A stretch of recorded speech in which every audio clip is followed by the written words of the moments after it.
Ndodhem në qytetin e Durrësit. Kam ardhur këtu për denoncuar projektin e famshëm TID për rijetëzimin dhe rikualifikimin urban të disa zonave të Durrësit. Në fakt është thjesht një projekt korruptiv dhe klientelist që nuk ka rëndësi për të mbrojtur trashëgiminë apo historinë e Durrësit, por për të krijuar hapësira të reja për interesa klienteliste. Këtu jemi në një rast tipik, në cilën mund gjykojnë vetë qytetarët që do ta ndjekin. Kjo është një shtëpi e cila është kualifikuar nga projekti TID për tu shëmbur. Para këtu ka qenë një tabelë e cila tregonte që ky mur është një mur otoman i vitit 1500 dhe duhet të mbrohej nga shteti dhe jo të shkatërrohej nga shteti. Ndërkohë është parashikuar që do të shëmbet.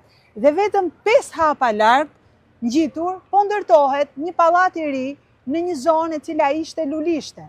Dhe ky pallat po ndërtohet me beton, me pilota në një zonë arkeologjike dhe shumë pranë shkollës së muzikës Jani Kukuzeli.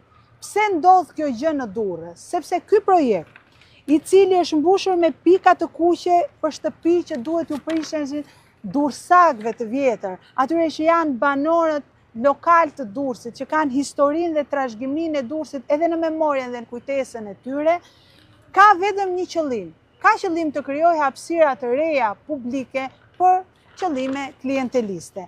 Pse do duhet të prishet një shtëpi e vjetër që nga 1500 ku zotëria këtu është pronar, për të ndërtuar një pallat i ri në një vend të një lulishte?